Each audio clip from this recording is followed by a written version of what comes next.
je vais vous parler d'un grand empire et d'une armée super puissante qui dominait tout le territoire autour d'elle, au Moyen-Orient, et qui a envahi un petit pays avec des moyens très, très modestes, mais un petit pays qui était situé sur un corridor stratégique et même névralgique. Et cet empire-là, donc, a menacé ce petit pays, mais contre toute attente, le petit pays a tenu tête au grand empire, qui, dans son arrogance, pensait pouvoir en faire une seule bouchée, mais a fini par se casser les dents et va devoir abandonner l'invasion. Non, je ne parle pas du détroit d'Ormuz, des États-Unis et de l'Iran, mais ça aurait pu être ça aussi. Non, je parle de l'Empire assyrien, du petit pays, c'est le royaume de Juda, qui était sur le corridor palestinien. Si vous regardez un peu les nouvelles, vous avez probablement vu une carte de la région souvent. Et ce qu'on voit peut-être pas toujours clairement, c'est qu'Israël aujourd'hui, qui est pas mal dans le même territoire qu'Israël et Juda à l'époque, est sur une petite bande de terre. Et si vous voulez vous rendre de la Mésopotamie ou de l'Empire assyrien de l'époque, qui est aujourd'hui l'Irak, le voisin de l'Iran, si vous voulez passer de l'Irak vers l'Égypte, il faut passer par là, parce qu'à l'ouest, vous avez la mer Méditerranée, mais ça marche difficilement par là, et à droite, à l'est, vous avez le désert.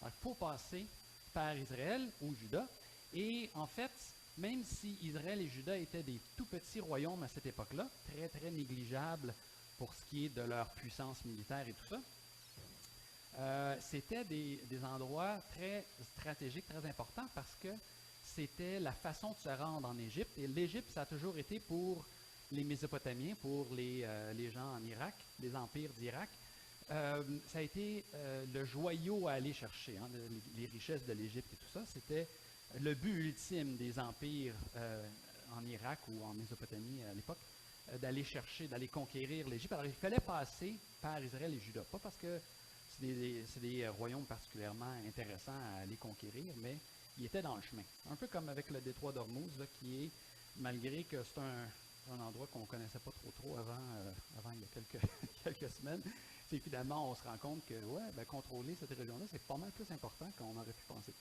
Alors, le royaume de Juda, donc, se fait menacer de disparition. Mais avant d'arriver à Juda, en fait, et peut-être un peu pour illustrer, en fait, pas peut-être juste un peu, mais beaucoup, parce que la Bible insiste aussi là-dessus, pour insister sur à quel point ce qui se passe est incroyable, c'est-à-dire que Juda arrive à survivre à une invasion d'un empire si puissant, alors que Juda était très, très minuscule du point de vue là, du territoire, mais surtout du point de vue des capacités militaires. Il faut s'enlever de la tête l'empire de David. Là. Quand Israël était unifié, le royaume de Juda et d'Israël étaient ensemble, ils ont réussi, oui, à dominer un petit peu leurs voisins immédiats, mais ça n'a jamais été rien comme l'immense empire assyrien qui s'est rendu de l'Irak jusqu'à l'Égypte et même plus à l'est. La Perse, l'Iran d'aujourd'hui, justement, a aussi été dominé. C'était un immense empire, le plus grand qui avait jamais existé jusqu'à ce moment-là. Et c'était une hyper puissance militaire. C'est des gens là, extrêmement importants. Et un petit royaume comme Juda, que ce royaume survive à cette invasion-là, c'est vraiment un fait, là, du point de vue strictement historique, là, un fait vraiment là, assez exceptionnel. Alors, donc, ne pensons pas à l'empire de David, mais plutôt à ce qui se passe après, quand Israël et Juda sont divisés en deux petits royaumes très faibles, surtout Juda, et que l'empire assyrien, donc, menace de faire disparaître Juda. En fait, ce qu'il faut voir, c'est que le texte que l'on va lire fait explicitement référence au sort parallèle, mais très différent, du royaume voisin d'Israël. Comme j'ai dit, donc, Israël a été séparé en deux royaumes, Israël et Juda. Et on nous dit au chapitre juste avant celui sur lequel on va se concentrer, que ça s'est très mal passé pour Israël. Alors, je vais lire donc d'abord, surtout comme contexte, 2 Rois 17, les versets 1 à 7. Ça, c'est ce qui se passe avec le premier royaume, le royaume d'Israël. Et pour se situer un peu là, ça c'est en 721 avant Jésus-Christ, une vingtaine d'années avant les événements sur lesquels on va se concentrer, qui sont en 701 avant Jésus-Christ. Mais c'est le même empire. Les rois changent parce que royaume d'Israël versus royaume de Juda, et en Assyrie aussi, le roi dont il est question dans le passage qu'on va lire maintenant, il meurt et il est remplacé par un autre roi. Donc, 2 Rois 17, verset 1. La 12e année du règne d'Akaz, roi de Juda, on fait toujours ça dans le livre des rois pour se situer, c'est pendant le règne du voisin, le roi d'Israël vient à commencer à régner. Donc, la 12e année du règne d'Akaz, roi de Juda, le royaume d'à côté, Osée, fils d'Éla, attention, ce n'est pas le prophète Osée, c'est un roi qui a le même nom. Osée, fils d'Éla, devint roi de Samarie. Samarie, c'est la capitale du royaume d'Israël. Il devint roi à Samarie, sur Israël, pour 9 ans. Il fit ce qui est mal aux yeux de Yahvé. Non toutefois comme les rois d'Israël qui l'avaient précédé. Il y a certains péchés de plus là, que les rois d'avant avaient, mais ça ne change pas grand-chose parce qu'Osée est aussi quelqu'un qui désobéit à Dieu. Salmanasar, ça c'est le nom du roi d'Assyrie, Salmanasar, roi d'Assyrie, monta contre lui. Osée lui fut assujetti et lui paya un tribut. Donc il est forcé de conclure une alliance où il accepte d'être un vassal, un dominé, et de servir l'empire assyrien. Mais le roi d'Assyrie découvrit qu'Osée avait fait une conspiration. En effet, il avait envoyé des messagers à So, roi d'Égypte. Le pharaon d'Égypte dit, évidemment, hein, c'est la zone tampon. Le roi d'Égypte, il aime bien ça. Oui, résiste. C'est bon pour moi si tu te rebelles contre les Assyriens. Parce qu'il sait, le roi d'Égypte, qu'il est le prochain. Donc, envoyait des messagers à So, roi d'Égypte, et n'avait pas fait parvenir au roi d'Assyrie le tribut comme chaque année. Alors, le roi d'Israël espère qu'en s'alliant avec l'Égypte contre les Assyriens, il va pouvoir arrêter d'être dominé par les Assyriens. Le roi d'Assyrie arrêta Osée et l'enchaîna dans une prison. Puis le roi d'Assyrie monta contre tout le pays. Il monta contre Samarie, qu'il assiégea pendant 3 ans. Imaginez ça, la ville est encerclée pendant 3 ans. La 9e année du règne d'Osée, le roi d'Assyrie s'empara de Samarie et déporta les Israélites en Assyrie. La déportation, c'était la façon que les Assyriens avaient trouvé d'assurer un minimum de révolte dans l'Empire. Hein. Tu mélanges les populations comme ça, les gens d'Israël s'en vont un peu partout dans l'Empire. Ils vont à peu près pas comprendre leurs voisins. C'est bien dur d'avoir un sentiment nationaliste, là, puis de se rebeller contre un empire quand tu n'es pas capable de t'entendre avec tes voisins. Il les fit résider à Hala, ainsi que le Habar, fleuve de Gozan, et dans les villes de Midi. Bon, donc différents territoires, là, dont justement en Iran, toujours Midi, dans l'Empire assyrien. Et là, je vais terminer avec le verset 7. Donc, on a beaucoup ici des causes, on pourrait dire, géopolitiques, humaines de ce qui s'est passé. Hein, rébellion du roi. Donc, les Assyriens s'en font pas avec ça. On va venir, on va juste le remplacer, ce roi-là. On va conquérir leur territoire, on va détruire le royaume et remplacer la population, mélanger la population, envoyer les Israélites ailleurs, puis amener des gens d'ailleurs en Israël, dans notre empire. Donc, on mélange les populations comme il faut pour mieux dominer. Donc, il y a des causes géopolitiques, mais on a vu une cause, on pourrait dire, théologique ou spirituelle. Verset 2, Osée a fait ce qui est mal aux yeux d'Yahvé, puis en fait, ça fait pas mal longtemps que le royaume d'Israël fait toutes sortes de mauvaises choses. Et verset 7, je termine avec ça pour l'instant, cela est arrivé, cette catastrophe, la destruction d'Israël, parce que les fils d'Israël ont péché contre Yahvé, leur Dieu, lui qui les avait fait monter du pays d'Égypte, c'est pas innocent ça, donc il les avait délivrés de la domination d'un empire, l'Égypte, les soustrayant à la main du pharaon, roi d'Égypte, et parce qu'ils ont craint d'autres dieux. Ils ont donc, dans le fond, contrevenu à l'alliance. Dieu avait dit qu'il les protégerait dans le cadre de l'alliance, mais ils ont désobéi à l'alliance, donc ils ont perdu la protection de Dieu. Alors, il y a des causes, un à côté de l'autre. La Bible n'a pas de problème avec ça, dire qu'il y a des causes très humaines aux événements, mais il y a aussi des causes, disons, supérieures ou théologiques ou spirituelles aux événements. Il n'y a pas de problème à ce que les deux cohabitent. Là. Il peut très bien se passer quelque chose qui est complètement disons, explicable par des moyens humains. C'est sûr, les Assyriens veulent se débarrasser d'une rébellion, mais la cause ultime, pourquoi est-ce que ça s'est passé? C'est parce que Israël a désobéi à Dieu et a perdu la protection de Dieu. Donc, pour résumer, l'Empire assyrien, Dieu l'a laissé conquérir Israël parce qu'Israël a désobéi à Dieu, a brisé l'alliance et donc a perdu la protection de Dieu. notamment parce qu'ils ont adoré des idoles, d'autres dieux, etc. Ça, c'est l'arrière-plan pour le passage qui va vraiment nous occuper. Et c'est pas comme je veux vous donner deux textes en parallèle, juste pour le fun, mettre deux textes en parallèle. Explicitement, le livre des rois veut faire ce parallèle-là. Parce qu'on va arriver au chapitre suivant. Normalement, quand on lit un livre, y compris un livre de la Bible, on est supposé de le lire du début à la fin. C'est un petit peu dangereux des fois dangereux. C'est si on prend un livre et on commence dans le milieu, des fois on ne comprend pas trop tous les enseignements que le livre veut faire ressortir. Ici, le livre des rois veut faire un contraste entre ce qui se passe pour Israël et ce qui se passe en Juda. Et juste pour être sûr que si on a déjà oublié ce qu'on vient de lire au chapitre précédent, on va même avoir dans notre passage un rappel de ce qui vient juste d'être lu au chapitre précédent, une partie là, de ce que je viens de lire. On va même le rappeler pour être sûr qu'on comprend bien qu'il faut lire les événements du chapitre 18 à la lumière du chapitre 17. Il faut comprendre. Ça aide à voir, comme le fait que comprendre que Juda est un tout petit royaume qui n'a pas beaucoup de moyens, ça aide à mieux comprendre à quel point c'est extraordinaire ce qui s'est passé en Juda. Donc, il y a un contraste entre Israël et Juda, et on commence donc au chapitre 18 par raconter le début du règne du roi d'Ézéchias, un roi de Juda qui est décrit comme un bon roi, ce qui est assez rare en fait dans la Bible, ça n'arrive pas souvent. Et une des raisons en fait qui fait qu'Ézéchias est décrit comme un bon roi, je vous suggère, on ne pourra pas lire tout ça, mais je vous suggère de lire d'un bout à l'autre les chapitres 17 à 19. On va se promener un petit peu dans ces trois chapitres-là.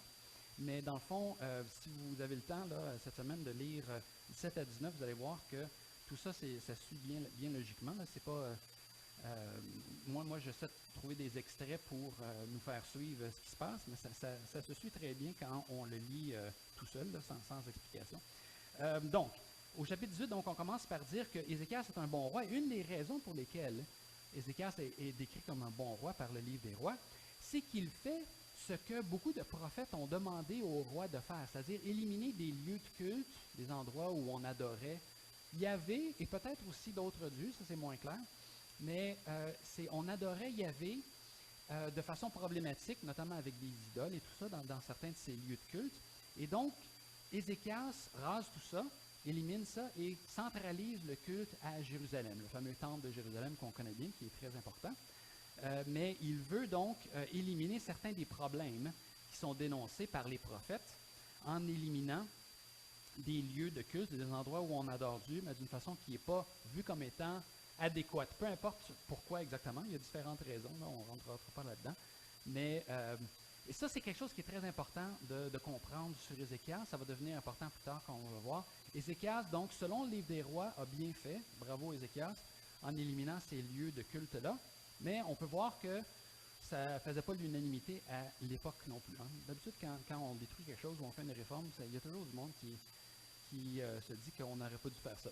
Alors, donc, mais on nous dit aussi, et là, je résume ce qu'on trouve dans les premiers versets du chapitre 18 pour aller un peu plus vite. On nous dit aussi que Ézéchias a mis sa confiance en Dieu et que Dieu l'a béni et lui a donné du succès. Et là, on arrive au verset 7, que je vais lire. Yahvé était avec lui, c'est-à-dire avec Ézéchias, et il réussissait dans tout ce qu'il entreprenait. Transition sans transition, là, transition brutale, disons. Il se révolta contre le roi d'Assyrie et il ne lui fut plus assujetti. Oups. On vient de lire ce qui s'est passé avec Israël quand le roi d'Israël a fait la même chose. Là, il y a une tension. Il dit, oups. Dieu bénit Ézéchias, Dieu lui donne du succès et il fait ce qui a l'air d'être la gaffe que son prédécesseur en Israël, le voisin, a fait. Qu'est-ce qui va se passer? Israël a payé de son existence. Hein. Il a été détruit en faisant ça. Ézéchias fait ça, mais il est béni par Dieu. Qu'est-ce qui va se passer? On est supposé de s'inquiéter un petit peu pour Ézéchias et le royaume de Juda. Alors, lisons verset le 8, je vais le sauter parce que c'est une référence au voisin d'Israël rapidement. Verset 9. La 4e année du règne d'Ézéchias, encore une fois on fait la même chose, quatrième année du règne d'Ézéchias, pour se situer. La septième d'Osée, Osée le roi d'Israël dont on a parlé, fils d'Éla, roi d'Israël, Salmanasar, roi d'Assyrie, c'est le roi dont on a parlé au chapitre précédent qui a envahi Israël, monta contre Samarie et l'assiégea. C'est drôle, si on vient de le lire au chapitre précédent, pourquoi est-ce qu'on répète ça ici? D'habitude, quand la Bible répète, c'est pas parce que l'auteur a oublié ce qu'il vient de dire, là, c'est qu'il veut mettre un petit peu plus de poids sur... portez attention, là, faites attention à ça. Les Assyriens s'en emparèrent au bout de 3 ans. On vient de lire tout ça. La 6e année du règne d'Ézéchias, le 9e d'Osée, roi d'Israël, Samarie fut prise. Le roi d'Assyrie déporta Israël, etc., parce qu'ils n'avaient pas écouté la voix de Yahvé leur Dieu et qu'ils avaient transgressé son alliance. Tout ce que Moïse, serviteur de Yahvé, avait prescrit, ils ne l'avaient pas écouté, ils ne l'avaient pas pratiqué. Là, on vient de lire au chapitre précédent comment ça a tourné. On vient de dire que Ézéchias fait la même chose et on vient de rappeler que ça a mal fini pour Samarie. Alors, faites attention, là, il y a un parallèle à faire entre Israël et Juda ici. Là. Alors, qu'est-ce qui va se passer? On s'attend à ce que ça se passe mal. Alors, lisons le texte sur lequel on veut s'attarder maintenant. Tout ça, c'est du contexte. À partir donc du verset suivant, verset 13. La 14e année du règne d'Ézéchias, Sennachérib, roi d'Assyrie, donc un nouveau roi, Salmanasar avant, Sennachérib maintenant, monta, parce que comme je dis, il y a 20 ans entre les deux événements, monta contre toutes les villes fortifiées de Juda et s'en empara. Ça commence mal. Le royaume de Juda est déjà conquis, dès le premier verset, sauf en fait Jérusalem. On ne le dit pas explicitement, mais on va le comprendre plus tard. Donc, toutes les villes fortifiées sont déjà conquises. Ézéchias, roi de Juda, envoya dire au roi d'Assyrie, à Lachish, « J'ai commis une faute. » Il reconnaît, « Oh, j'aurais pas dû briser l'alliance. Ne m'attaque pas, ce que tu m'imposeras, je le supporterai. » On est dans les causes géopolitiques ou humaines ici. Donc, rébellion, les Assyriens sont vite, ils viennent mater la rébellion, comme le lecteur s'y attendrait, mais Ézéchias espérait que, notamment le changement de roi, des fois il y a de l'instabilité, ça peut permettre de squeezer une petite rébellion puis de s'en sortir, mais ça ne marche pas. Alors il dit, ne m'attaque pas, ce que tu m'imposeras, je le supporterai. Le roi d'Assyrie fixa à Ézéchias, roi de Juda, une taxe de 300 talents d'argent et de 30 talents d'or. C'est énorme. Ézéchias livra tout l'argent qui se trouvait dans la maison du Seigneur, c'est-à-dire donc dans le temple, et dans les trésors de la maison du roi, dans le palais. Alors finalement, on vide le pays de ses richesses. C'est à cette époque qu'Ézéchias brisa les portes du temple de Yahvé, ainsi que les montants que lui-même, roi de Juda, avait recouverts de métal. Il avait mis un peu comme Trump qui montre de l'or partout. Là. Il avait recouvert de métaux précieux les portes du temple, mais il faut finalement faire fondre tout ça puis envoyer ça au roi assyrien pour finalement sauver les meubles. Il les livra au roi d'Assyrie. Bon. Là, ici, il y a quelque chose d'un petit peu confusant, comme on dit, confondant, parce que là, on nous raconte ça, puis là, ensuite, on nous dit que le roi d'Assyrie envahit le royaume de Juda. On dit, ben là, on ne vient pas de finir cette affaire-là, mais je pense, c'est ma lecture du texte, je pense qu'on a encore une fois, dans les versets 13 à 16 que je viens de lire, les causes géopolitiques, les causes humaines. Puis, à partir du verset 17, on entre dans les causes spirituelles, ou dans, disons, pas les causes autant que le... Ben oui, il y a les causes, mais on entre sur le plan spirituel, disons ça comme ça. Donc, on a donné un petit résumé dans 13 à 16 de ce qui s'est passé. La rébellion n'a pas marché, les Assyriens sont venus, et Juda a été envahi, a dû payer un lourd tribut, a dû envoyer beaucoup d'argent, d'or à la Syrie. Et on sous-entend qu'il réussit à survivre, mais de justesse, le royaume de Juda. Ça, c'est le plan, disons, humain. Mais là, on va entrer maintenant sur le plan théologique ou spirituel. Là, c'est un petit peu plus compliqué, parce que souvent, les causes spirituelles, c'est plus compliqué. Mais on va essayer de suivre en y allant par morceaux. Alors, on nous parle de l'invasion de Sennachérib, donc ce n'est pas nécessairement là chronologique, d'abord ce qu'on vient de lire, puis ensuite ce qui va se passer, comme si c'était une deuxième invasion. je pense en fait que c'est parallèle. C'est deux plans différents, plan humain, plan spirituel. Parce qu'il y a des causes humaines encore dans ce qu'on va lire, ou un plan humain, mais il introduit une dimension pas mal plus intéressante, pas mal plus théologique et spirituelle dans ce qui suit. Donc, verset 17. Le roi d'Assyrie envoya de Lachish, l'endroit où il avait stationné son armée, là, vers le roi Ézéchias à Jérusalem, la capitale de Juda, le généralissime, l'officier supérieur et l'aide de camp. Donc, le roi lui-même ne se déplace pas, il envoie des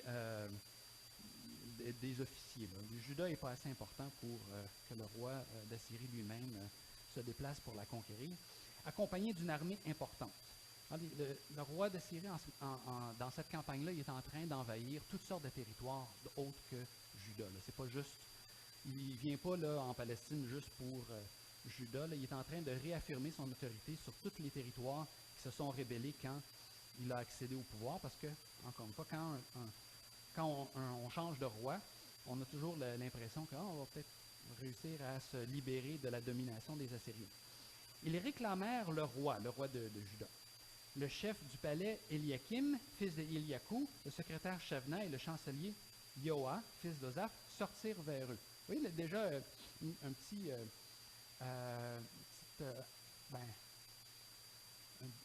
voyons comment... Défiance, ça serait un anglicisme, mais un petit acte de résistance, appelons ça comme ça, de la part d'Ézéchias. Ce n'est pas le roi, en fait, qui va se déplacer, lui non plus, pour aller à leur rencontre. Il envoie lui aussi ses officiers plutôt. Comme le roi d'Assyrie n'a pas daigné, c'était important de se déplacer lui-même, Ézéchias lui aussi envoie du monde pour aller parler avec eux autres. C'est déjà intéressant comme petite boutade de la part du roi d'Ézéchias, le roi Ézéchias. L'aide de camp leur dit, donc les Assyriens, dites à Ézéchias, le roi de Juda, ainsi parle le grand roi, le roi d'Assyrie. Quelle est cette confiance sur laquelle tu te reposes? Tu as dit, il suffit d'un mot pour trouver conseil et force dans la guerre. En qui donc as-tu mis ta confiance pour te révolter contre moi? Voici que tu as mis ta confiance sur l'appui de ce roseau brisé, sur l'Égypte, qui pénètre et transperce la main de quiconque s'appuie sur lui. Alors, un roseau, donc, ce n'est pas une bonne façon de s'appuyer. Quand le roseau est cassé, c'est très coupant. C'est comme un peu du bambou, mettons. S'appuyer sur du bambou, c'est pas extraordinaire. Donc, s'appuyer sur un roseau, c'est en fait pas fiable, le roi d'Égypte, comme d'ailleurs l'histoire d'Israël a démontré 20 ans avant. Israël a dit à l'Égypte, « aide-moi à résister ». L'Égypte, finalement, n'a pas fait grand-chose et Israël est disparu. Et là, les Assyriens disent, « Ah, tu fais la même chose, tu vas subir le même sort ». Ça, en fait, c'est pas mentionné, cette partie-là. Ça ne veut pas dire que ce n'est pas vrai, là, mais dans la Bible, on ne nous dit pas que Ézéchias a fait appel à l'Égypte, mais ça se peut. Et là, on entre dans les causes ou le plan théologique. Donc, il dit, bon, tu t'appuies sur l'Égypte, ça ne donne rien. Si vous me dites, c'est dans Yahvé notre Dieu que nous avons mis notre confiance, hein, mais n'est-ce pas lui dont Ézéchias a fait disparaître les hauts lieux et les autels en disant à Juda et à Jérusalem, c'est devant cet autel à Jérusalem, dans le temple de Jérusalem, que vous vous prosternerez. Lance donc un défi. Oh, je vais sauter le défi en tant que tel, ça montre l'arrogance des Assyriens qui disent, vous n'êtes tellement pas de taille, on va vous donner en fait des moyens militaires de nous affronter pour qu'on ait une bataille qui commence à ressembler un petit peu à quelque chose. Et donc, on peut sauter par-dessus ça. Mais, verset 25, retour au plan théologique, spirituel. D'ailleurs, est-ce sans l'assentiment ou l'approbation de Yahvé que je monte contre ce lieu pour le détruire? C'est Yahvé qui m'a dit, monte contre ce pays et détruis-le. Alors ça, c'est assez intéressant. Parce que là, on nous dit que les Assyriens, eux autres, ne sont pas d'accord avec le livre des rois qui dit Ézéchias a bien fait en détruisant les lieux de culte. Les Assyriens, en bon sémites, là, à l'époque, les peuples sémitiques ont une vision assez similaire. Plus il y a de culte pour adorer un dieu, plus le dieu est content, parce qu'il reçoit des sacrifices, puis les choses vont très bien. Si on a lu un peu les prophètes comme Osée et surtout Amos, on se rend compte que c'est peut-être pas la chose la plus importante, du moins pour Yahvé, d'avoir des sacrifices, mais c'est assez logique que les Assyriens pensent que Yahvé est en fait fâché contre Ézéchias parce qu'il a fait disparaître des endroits où on l'adore, où on lui donne des sacrifices. Alors finalement, Yahvé, il n'est pas du tout content avec Ézéchias, contrairement à ce que le livre des rois dit, et contrairement aussi à ce que les prophètes disent. Bon, les prophètes, c'est pas tellement qu'ils sont toujours si, comment dire, positifs par rapport à Ézéchias. Il y a des bouts dans Isaïe qui semblent suggérer ça, une certaine approbation. Mais Ézéchias fait ce que les prophètes ont souvent dit qu'on devrait faire, donc on sous-entend que les prophètes devraient être contents s'il y avait l'occasion d'examiner ce que Ézéchias a fait. Donc, les Assyriens disent que Dieu ne va pas défendre Juda, comme il n'a pas défendu Israël. Et notamment, les Assyriens se sont fait commander par Dieu de venir envahir Juda. Et en fait, nous, on peut dire, c'est un peu niaiseux comme affaire. Premièrement, c'est affaire que les lieux de culte, Dieu va être fâché parce qu'ils sont disparus. Nous, on connaît les prophètes comme Osée et Amos. On sait que c'est pas ça qui est le plus important pour Dieu. Mais quand même, si on lit Isaïe, ça c'est plus compliqué en fait déjà. Isaïe, c'est un grand, grand livre et il y a beaucoup de bouts qui ne sont pas du tout chronologiques. Puis là, on essaie de se retrouver là-dedans. C'est à quelle époque il a dit ça? Il a dit à certaines époques que les Assyriens sont l'instrument de jugement de Dieu contre Juda. Donc, en fait, il y a peut-être, en fait, un fond de vérité dans ce que le roi assyrien dit quand il dit que c'est Dieu qui m'a dit de venir envahir Juda. Mais là, la question, c'est qu'est-ce que pense Ésaïe exactement de Juda à cette époque-là, sous le leadership d'Ézéchias? Parce que Ésaïe a un long, long ministère prophétique. Et il dit des choses, ben, c'est pas son contraire, mais il dit des choses qui sont pas tout à fait pareilles. On va en lire un extrait bientôt, mais pour dire que oui, les Assyriens sont un jugement de Dieu, mais il ne faut pas penser que Dieu est du côté des Assyriens. Puis ça ne veut pas dire parce que Ésaïe menace que peut-être les Assyriens vont être utilisés par Dieu pour détruire Juda si Juda est infidèle, que nécessairement, quand les Assyriens arrivent à ce moment-là, sous le leadership d'Ézéchias, que c'est là que Dieu veut détruire Juda aux mains des Assyriens. C'est ça qui devient un peu compliqué. Mais dans un sens, il y a un précédent, si on peut dire, dans le discours d'Ésaïe pour dire que les Assyriens peuvent très bien avoir été, oui, mandatés par Dieu de venir détruire Juda. Donc, ce n'est pas si niaiseux ce que les Assyriens disent, même si pour nous, ça peut sembler, bon, ça n'a pas d'allure. Mais pour le peuple, c'est peut-être pas si facile que ça de comprendre qu'est-ce qu'il faut faire ou comment réagir par rapport aux Assyriens. Donc, c'est au verset suivant, justement, ben en fait, j'ai perdu ma place un peu, là. Dans quelques versets... Ah oui, c'est ça. Non, c'est le verset suivant immédiatement. Verset 26. Eliakim, fils de Hilkiyahu, Shevna et Yoa, dirent à l'aide de Camp, aux Assyriens, et répondent aux Assyriens, « Veuille parler à tes serviteurs en araméen, car nous le comprenons, mais ne nous parle pas en judéen, aux oreilles du peuple qui est sur la muraille. » Alors, ce qui se passe ici, c'est que le langage international, le langage des gens instruits, du leadership, c'est l'araméen. C'est une langue qui est répandue dans tout l'empire des Assyriens. Et c'est une langue qui n'est pas comprise par le peuple. Donc, en fait, c'est pour les gens instruits, mais c'est surtout, en fait, pour le leadership.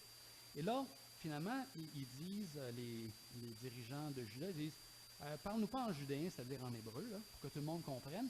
Parle-nous donc dans la langue diplomatique, l'araméen. Et l'aide de camp dit, non, non, non. Est-ce à ton maître et à toi que mon Seigneur m'a envoyé dire ces paroles? N'est-ce pas aux hommes assis sur la muraille qui seront réduits comme vous à manger leurs excréments et à boire leur urine? Donc, vous allez être assiégés pendant des années, vous allez mourir de faim, puis vous allez périr. Donc, le peuple devrait entendre ça parce que c'est au peuple que je donne le choix. Soumettez-vous. Et là, il dit, je vais sauter un tout petit bout, là, mais ainsi par le roi, qu'Ézéchias ne vous abuse pas, car il ne peut pas vous délivrer de ma main. Qu'Ézéchias ne vous persuade pas de mettre votre confiance dans Yahvé en disant, sûrement Yahvé nous délivrera, cette ville ne sera pas livrée aux mains du roi d'Assyrie. N'écoutez pas Ézéchias, car ainsi parle le roi d'Assyrie. Liez-vous d'amitié avec moi, faites alliance avec moi. Rendez-vous à moi, et chacun de vous mangera les fruits de sa vigne et de son figuier et boira l'eau de sa citerne. Contraste, c'est Vous avez le choix entre manger vos excréments et votre urine parce que vous allez mourir de faim, ou manger et boire les produits là, de votre terre parce que je vais vous laisser tranquille. Et donc, n'écoutez pas Ézéchias, car il vous trompe en disant « Yahvé nous délivrera ». Les dieux des nations ont-ils pu délivrer, là je suis rendu au verset 33, ont-ils pu délivrer ont-ils pu délivrer leur propre pays de la main du roi d'Assyrie? Où sont les dieux de, une liste des territoires qu'il a conquis? Ont-ils délivré Samarie de ma main? Votre voisin, vos frères, les Israélites, se sont fait conquérir il y a 20 ans. C'est nous, les Assyriens, qui avons fait ça. Et évidemment, le Dieu de Samarie ou d'Israël, c'était Yahvé. Yahvé n'a pas été capable de défendre Israël, qui était pas mal plus puissant d'ailleurs que vous autres. Comment est-ce que vous pouvez prétendre que Dieu va vous délivrer? Lequel de tous ces dieux a pu délivrer son pays de ma main pour que Yahvé puisse délivrer Jérusalem de ma main? Il aurait peut-être dû s'arrêter un petit peu avant ça, parce que en rentrant dans ce territoire-là, dire non pas que Dieu m'a demandé de venir vous envahir, mais Dieu n'est même pas capable de vous délivrer. Là, ça devient un peu plus problématique théologiquement, du moins pour des gens comme le prophète Ésaïe. Et là, donc, les Assyriens disent, Ézéchias vous promet la délivrance par Yahvé, et il n'a pas raison. Non seulement il n'a pas raison parce que Yahvé est fâché des réformes d'Ézéchias, mais en plus, Yahvé n'est même pas capable de vous délivrer. Et là, comme je disais, le message d'Isaïe est dur à résumer, disons, parce qu'il varie selon les époques. Oui, les Assyriens sont présentés parfois comme étant l'instrument du jugement de Dieu. Faites attention, repentez-vous, parce que Dieu peut utiliser les Assyriens pour venir nous exterminer comme il vient d'exterminer Israël, etc. Mais disons que comme je dis, le message va varier selon les circonstances. Donc, quand Isaïe est content de ce que Ézéchias fait, le message d'Isaïe diffère. Ça, c'est très, très important de comprendre que nous, dans notre tête, un prophète, c'est quelqu'un qui voit l'avenir d'avance, hein, qui est un peu comme la voyante là, dans sa boule de cristal. Les événements se passent, c'est juste qu'on y a accès d'avance. Mais c'est déjà, dans le fond, déterminé. Là, ça va se passer. Et donc, c'est juste une fenêtre sur l'avenir. C'est pas ça, les prophètes dans la Bible. Les prophètes dans la Bible, ils annoncent les sentences, les jugements de Dieu sur le présent. Si vous continuez comme ça, c'est ça qui va arriver. Et donc, le futur est, en fait, on pourrait dire flexible. Il dépend de ce que le peuple va faire. Et donc, c'est pas sûr que les Assyriens vont venir détruire ou qu'ils ne vont pas détruire. Ça va dépendre si les gens écoutent notamment le prophète Isaïe. Alors, le futur n'est pas tout à fait écrit encore. Dieu est capable, évidemment, de faire advenir le futur qu'il veut, mais le futur dépend de ce que les gens vont faire. Quand le prophète annonce le jugement, Dieu vient et il va détruire. Ça dépend justement de ce qui va se passer. Et là, pour vous convaincre de ça, il y aurait beaucoup de textes sur lesquels je pourrais insister, mais je veux juste en mentionner un. C'est Jonas 3.4, vous pourrez le lire, je ne le lirai pas exactement, mais je vais en citer un petit bout, où justement Jonas s'en va, si vous vous rappelez, à Ninive. C'est un prophète qui va voir Ninive, c'est justement une des capitales, là, ça dépend des époques, de l'Empire assyrien. Donc il s'en va à Ninive, et il y a des bonnes raisons pour que les prophètes d'Israël et de Juda ne soient pas trop contents avec les Assyriens, avec les choses qu'ils ont faites. Mais Jonas s'en va et dit « Encore 40 jours et Ninive est détruite ». Ça, c'est pas mal plus précis comme prophétie que bien d'autres. Or, si vous vous rappelez un peu du livre, Jonas n'a pas fini de traverser la ville, à annoncer la destruction, que les Ninivites, les Assyriens, se repentent et que Dieu dit « Non, finalement, ça ne va pas arriver ».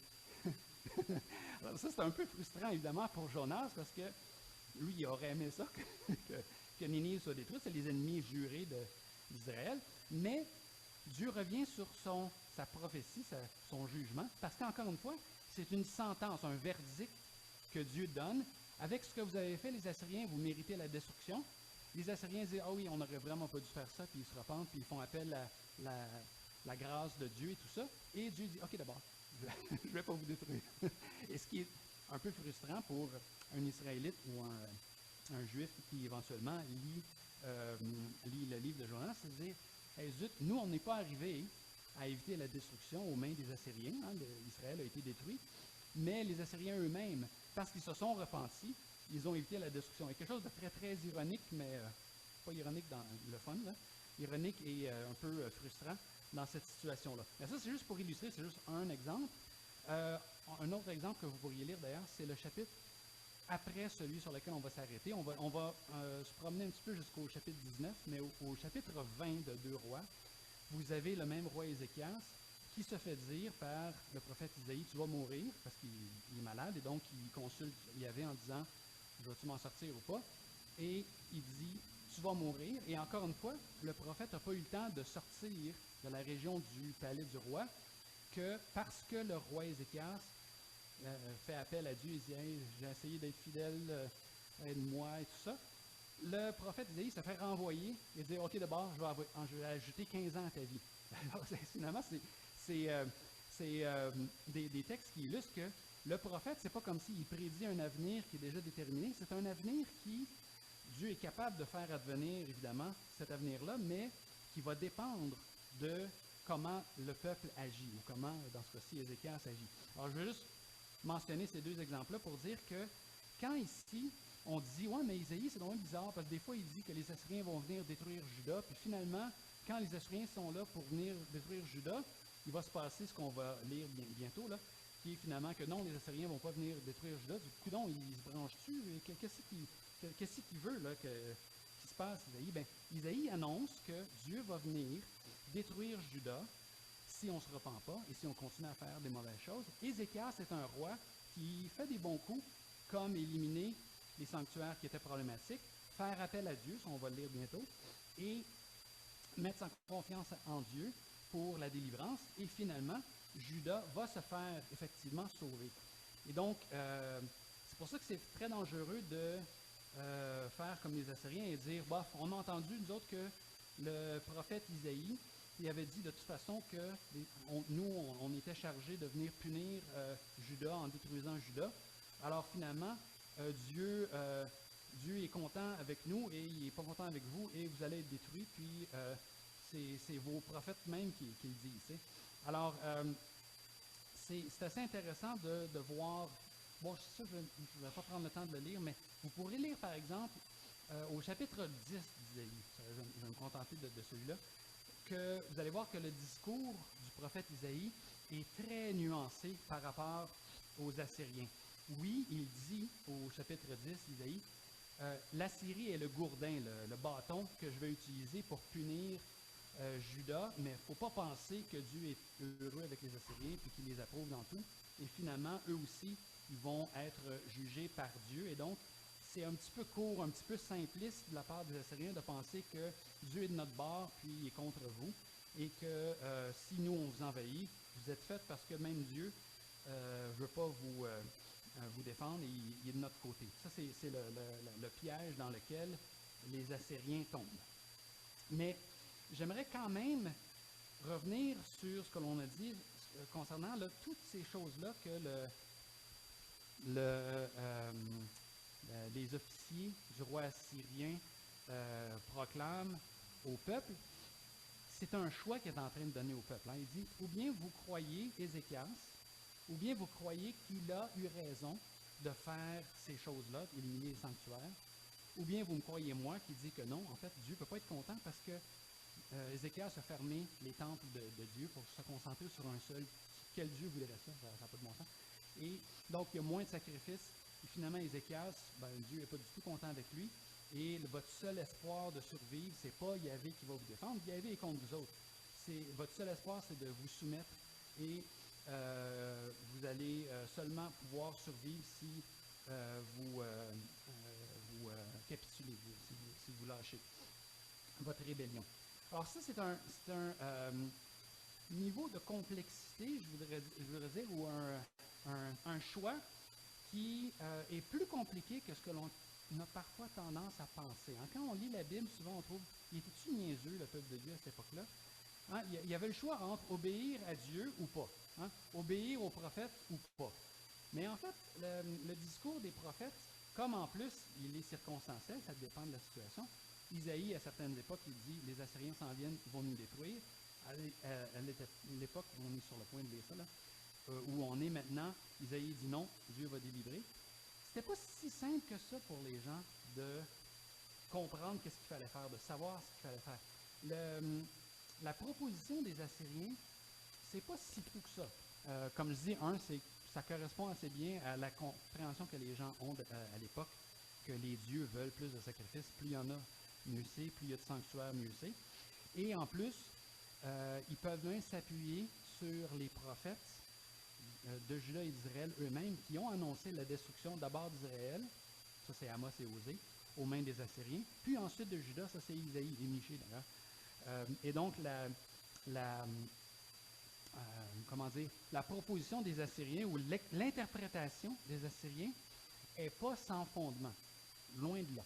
Et le choix, il est plus difficile et plus inconfortable parce que c'est un choix qui est pas juste là choisir un parti politique, hein, c'est choisir est-ce qu'on va être détruit, déporté comme Israël, nos voisins, il y a 20 ans. C'est encore très frais, là, c'est pas la vieille histoire. Là. Est-ce qu'on va subir la même sort si on continue à faire ce qu'on pense ou ce qu'Ézéchias dit qu'il faut faire? Ou hein, c'est un choix qui est pas mal plus compliqué. Et ça, je vais revenir là-dessus sur cette complexité-là parce que moi, je trouve ça très réconfortant en fait parce que on est nous aussi dans une situation des fois où il n'est pas toujours évident de savoir qu'est-ce que Dieu veut qu'on fasse au juste. C'est délicat un peu aussi pour nous des fois, comprendre notre monde, comprendre notre situation et discerner la volonté de Dieu. Alors donc, avec tout ça en tête, lisons maintenant la réponse du prophète Isaïe à la menace assyrienne. En fait, la réponse du prophète et juste avant la réponse aussi, ou l'intervention, mettons, du roi Ézéchias. Oh, je ne vais pas déchirer mon page. 2 Rois 19. Donc, on va lire une partie du message du roi Ézéchias qui fait appel au prophète Isaïe pour intervenir et ensuite une partie de la réponse du prophète Isaïe. Encore une fois, tout ça, là, c'est plus compliqué et en lisant tous ces chapitres, c'est très intéressant. Et vous pouvez même lire les mêmes événements, disons, racontés dans le livre d'Isaïe lui-même aussi. Le livre d'Isaïe a plus d'éléments, jusqu'à un certain point, sur le discours d'Isaïe concernant cette situation-là, mais il reprend aussi des gros bouts de ce qu'on voit dans le livre des rois. Alors, 2 Rois 19, versets 4 et 5. Peut-être Yahvé ton Dieu, là je vous rappelle, c'est Ézéchias, le roi, qui fait appel à Isaïe pour qu'il intercède. Le prophète, c'est pas juste quelqu'un qui annonce la volonté de Dieu, les jugements de Dieu, c'est aussi quelqu'un qui intercède auprès de Dieu en faveur du peuple ou dans ce cas-ci du roi.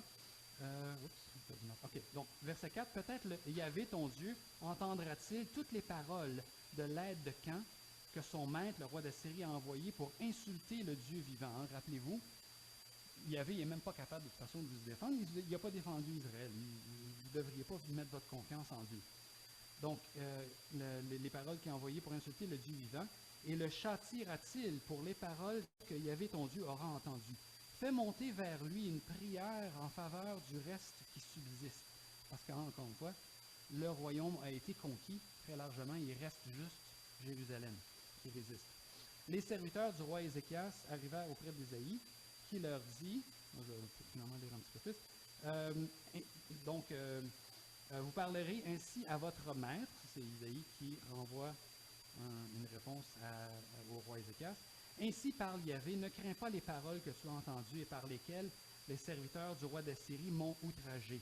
Voici que sous mon inspiration, il retournera dans son pays sur une nouvelle qu'il apprendra. Je le ferai tomber par l'épée dans son propre pays. Sautons un petit bout. Verset 19, c'est toujours donc Isaïe qui parle. Verset 19, « Mais toi, Yahvé notre Dieu, sauve-nous des mains de Sennacherib, et tous les royaumes de la terre connaîtront que seul, ô Yahvé, tu es Dieu. » Ça renvoie un peu à ce que Marielle disait, là, même au verset précédent, verset 18, on dit, là, bon, oui, les autres nations n'ont pas été sauvées par leur Dieu, mais c'est parce qu'elles ne sont pas des dieux, justement. Elles ne sont pas Dieu, et Dieu, lui, peut nous délivrer. On va finir avec la conclusion de cet épisode-là, c'est-à-dire la délivrance même. Oups. Donc, verset 32, cette fois-ci, 32 à 37. C'est pourquoi ainsi, on est toujours dans le discours d'Isaïe, c'est pourquoi ainsi parle Yahvé au sujet du roi d'Assyrie. Il n'entrera pas dans cette ville, Jérusalem, il ne va pas prendre Jérusalem, il n'y lancera pas de flèches, il ne l'attaquera pas avec des boucliers, il n'élèvera pas contre elle des remblais. Donc, il annonce le salut, la délivrance de Jérusalem. Le chemin qu'il a pris, il le reprendra. Dans cette ville, il n'entrera pas, oracle de Yahvé. Je protégerai cette ville pour la sauver, à cause de moi et à cause de mon serviteur David. Cette nuit-là, il advint que l'ange de Yahvé sortit et frappa dans le camp des Assyriens 185 000 hommes. Le matin, quand on se leva, il n'y avait en tout que des cadavres, des morts. Sennachérib, roi d'Assyrie, décampa et s'en retourna à Ninive, où il resta. Or, comme il se prosternait dans la maison de Nisroch, son dieu, ses fils Adramélec et Sérécer le frappèrent de l'épée et s'enfuirent au pays d'Ararat. Son fils Assaradon régna à sa place. Bon, alors ça c'est des années plus tard. Hein. Le texte biblique juxtapose les deux pour montrer que l'oracle d'Isaïe qui dit « Je vais délivrer Israël », les Assyriens ne seront pas capables de la conquérir, et même le roi va mourir de façon odieuse aux mains de ses propres fils. Ça se passe.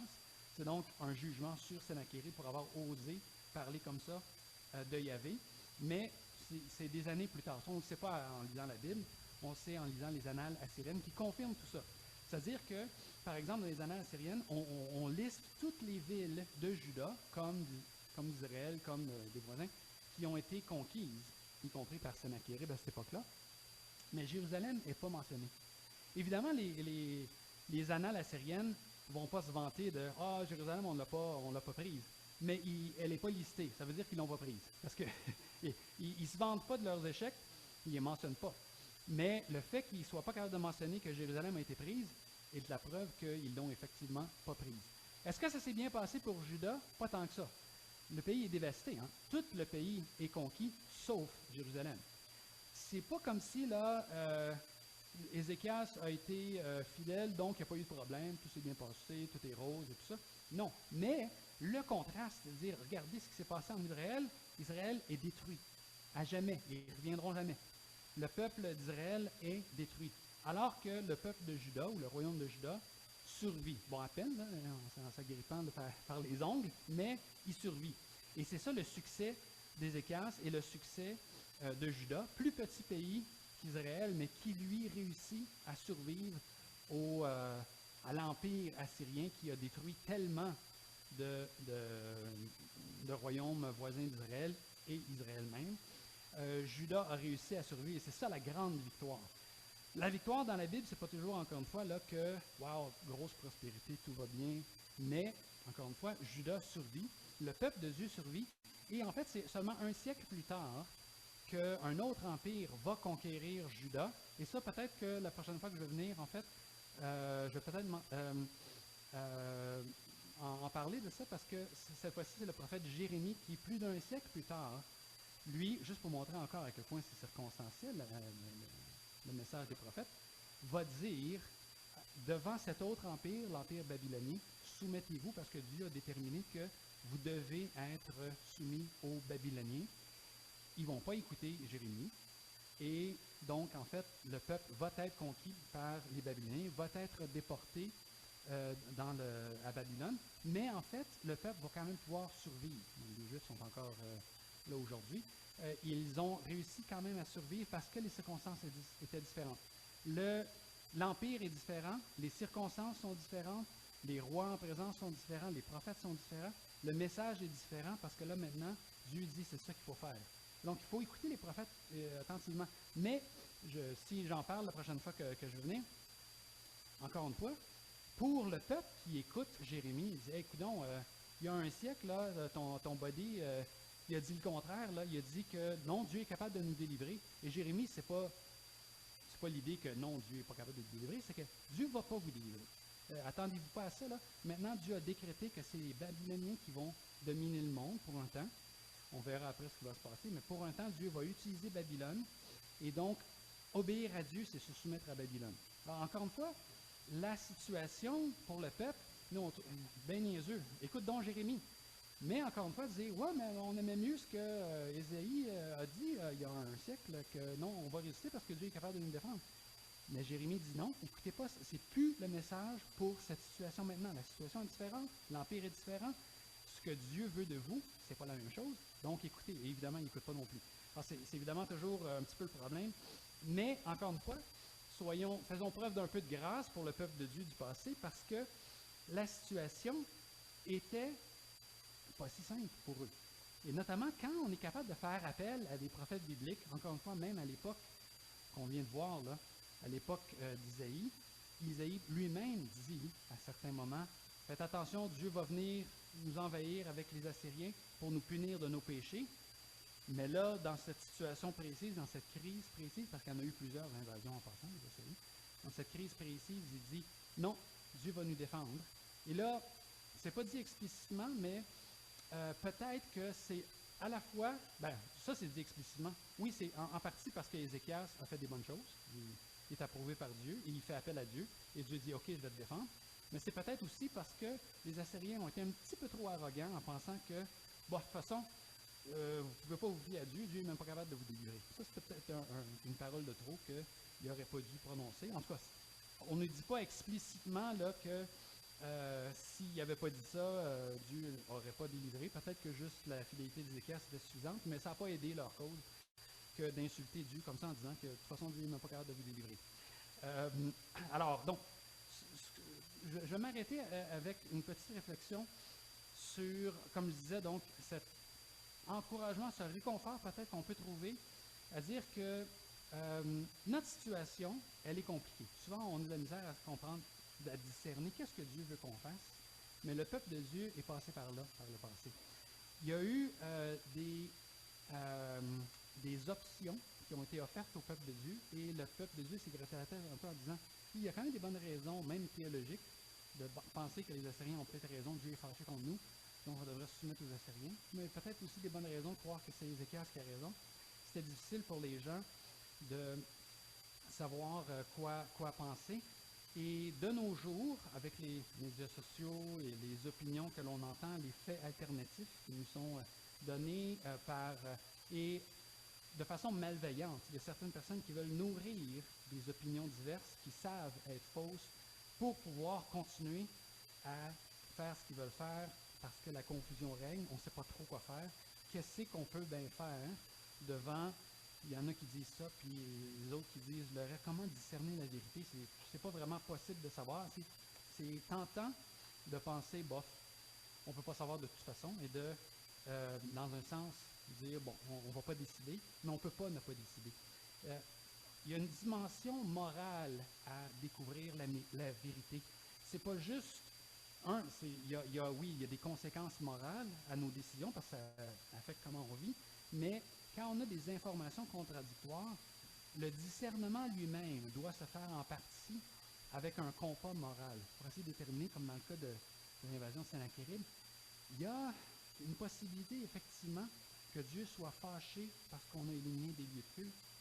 Mais si on comprend un petit peu plus et si on s'attarde un petit peu plus au discours des prophètes, on se rend compte que non, en fait, pour Dieu, ce n'est pas le plus important, les sacrifices, la multiplication des sacrifices et des sanctuaires.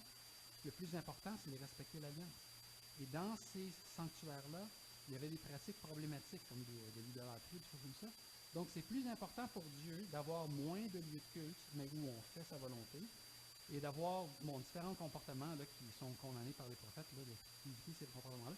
Donc, il fallait un discernement pour déterminer, c'est-tu Ézéchias ou c'est-tu les Assyriens qui ont raison? Dieu, es-tu fâché ou Dieu, es-tu content avec nous en ce moment? Est-ce que Dieu va nous délivrer ou pas? C'était compliqué. Et ça demandait un discernement parce qu'il y avait des opinions contradictoires, des affirmations contradictoires.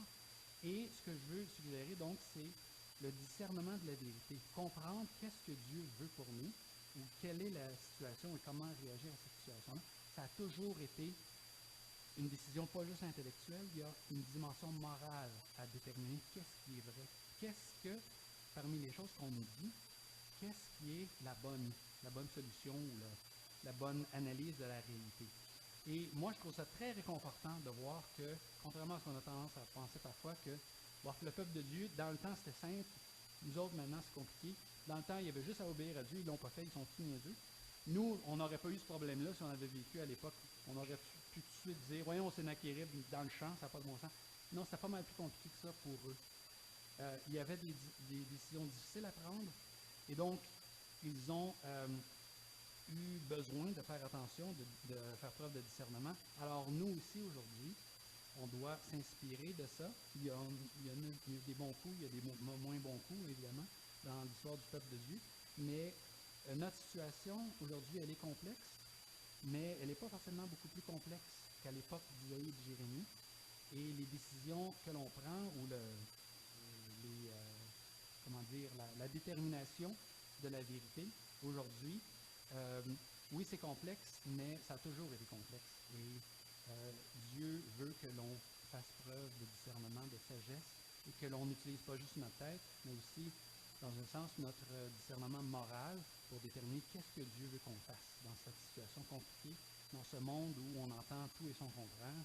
Il faut faire ça, puis non, il ne faut pas faire ça. Et dans le fond, on a besoin de faire confiance à Dieu et de s'appuyer sur Dieu pour essayer de comprendre qu'est-ce que Dieu veut de nous. Prions. Seigneur, c'est vraiment compliqué souvent savoir comment agir aujourd'hui. Bon, on ne parle pas évidemment des choses les plus claires comme les meurtres et tout ça, mais quand vient le temps de discerner des solutions à des problèmes très complexes, des problèmes sociaux par exemple, ou les problèmes politiques de notre temps, on a souvent l'impression que c'est tellement compliqué qu'on ne peut pas vraiment en fait discerner la bonne voie ou quelle est la situation. On entend tellement d'affirmations contradictoires et pourtant c'est notre rôle comme chrétien d'essayer de faire usage de discernement et de nous laisser guider par toi, par ton esprit, pour qu'on puisse comprendre qu'est-ce que tu veux que l'on fasse aujourd'hui, qu'est-ce que tu veux que l'on croie aujourd'hui. Parce que faire et croire, elle a une dimension morale, c'est une dimension d'obéissance. Alors aide-nous à faire preuve de discernement, à utiliser, oui, notre intelligence, mais aussi notre compas moral qui a besoin d'être réorienté par toi, parce que notre compas moral naturel n'est pas toujours aussi extraordinaire que ça. On a besoin que tu nous guides, que tu nous diriges nos cœurs pour qu'on puisse discerner ta volonté, discerner la vérité et être de meilleurs serviteurs pour toi. Alors accompagne-nous, s'il te plaît, pour qu'on puisse être de meilleurs serviteurs sur terre.